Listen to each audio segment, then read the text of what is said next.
క్రైస్తలాడండి. అందరికి దేవుని నామములో వందనాలు. ఈరోజు దేవుని వాక్యము యెహోషువ గ్రంథము 1వ అధ్యాయము 9వ వచనము. నీ దేవుడైన యెహోవా నీకు తోడుగా ఉండెను.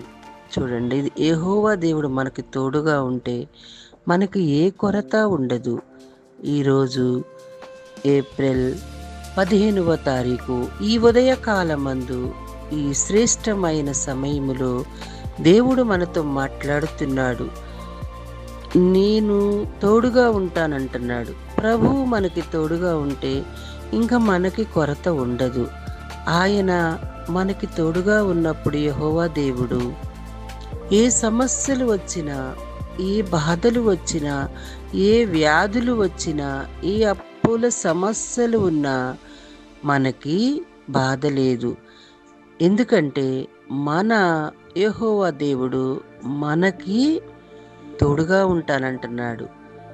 ఆయన తోడుగా ఉంటే, ఆయన నీడలో మనం ఉంటే మనకెంతో శ్రేష్టము. మరి చిన్న ప్రార్థన చేసుకుందామండి. తండ్రి, కుమార, పరిశుద్ధాత్మ దేవ, త్రియేక దేవ, మీకే స్తోత్రాలు వందనాలు చెల్లించుకుంటున్నాం ప్రభువా. ఈ రాత్రంతయు కూడా మమ్మల్ని కాసి దాసి కాపాడిన దేవ, మీకు స్తోత్రాలు ప్రభువా. ఈరోజు ఉదయం మొదలుకొని రాత్రి ఎంతవరకు కూడా మీ కాపుదల ఉంచండి ప్రభువా. మా బిడ్డల్ని మమ్మల్ని ప్రయాణంలో తోడుగా ఉండండి ప్రభువా. మీరు తోడుగా ఉంటే మాకు ఎటువంటి కీడు కలగదు ప్రభువా. తండ్రి, మీకు స్తోత్రాలు నాయన.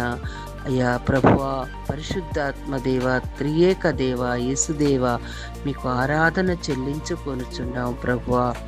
తండ్రి, ఎన్నో బాధల్లో ఉన్న మమ్మల్ని ఆ బాధల నుండి విడిపించి క్షేమాన్ని దయచేయమని, మాకు తోడుగా ఉండమని ప్రభువా. తండ్రి, అప్పుల సమస్యలతో బాధపడుతున్నాం, కోర్టు సమస్యలతో బాధపడుతున్నాం, సంతానం లేక మా బిడ్డలు బాధపడుతున్నారు ప్రభువా. ఎవరికి ఏ కొరత ఉందో తీర్చమని తండ్రి మిమ్మల్ని తండ్రి అని అడుగుచున్నాము ప్రభువా. అయ్యా, మీరు మాకు తోడుగా ఉంటామని చెప్పుచున్నారయ్యా తండ్రి.